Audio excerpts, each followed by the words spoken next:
అక్క చెల్లెళ్లకు మోసం, నిరుద్యోగ యువకులకు మోసం, చదువుకునే విద్యార్థులకు మోసం, రైతన్నలకు మోసం, వ్యవసాయ కూలీలకు మోసం. అరే ఇందిరమ్మ ఆత్మీయ భరోసా అని ముఖ్యమంత్రి హైదరాబాద్లో జెండా ఊపిండు, కట్టుకొత్తిండి, ఇక పైసలు పడతాయి అన్నారు. ఒక్క ఊరికి పడ్డది, ఇక ఏ ఊరికి పడలేదు. రాష్ట్రంలో వ్యవసాయ కూలీలకు ఇచ్చే ఇందిరమ్మ ఆత్మీయ భరోసా ఎవరికన్నా ఒక్కరికన్నా పడ్డాయా అని నేను అడుగుతా ఉన్నా. పథకాలన్నీ కూడా మోసమే. ఇలా బస్సు కూడా తుస్సుమన్నది. ఆడోళ్ళకు ఫ్రీ అంటే మగవాళ్ళకు డబుల్ టికెట్ కొడుతుంది, భార్యకు ఫ్రీ, భర్తకు డబుల్ టికెట్. ఆడికాడికి అయిపోయాయి.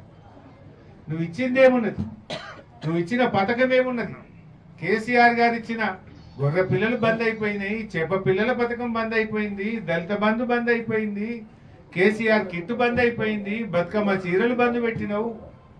ఉన్నాయి రద్దు చేసుడు తప్ప నువ్వు కొత్తగా ఇచ్చింది ఏమైనా ఉన్నదా అని నేను అడుగుతా ఉన్నా. ప్రజల్ని మోసం చేసినావు. ఆడవిళ్ళ పెళ్లికి తులం బంగారం ఇస్తాన్నావు, కానీ బంగారం ధర మాత్రం 1,64,000 అయిపోయింది. నువ్వు ఇచ్చింది లేదు కానీ ధర మాత్రం డబుల్ చేసినావు. 80,000 పోయి 1,60,000కి వచ్చింది. డబుల్ ధర చేసినావు. ప్రజల్ని అడుగడుగున మోసం చేసింది ఇవాళ కాంగ్రెస్ పార్టీ.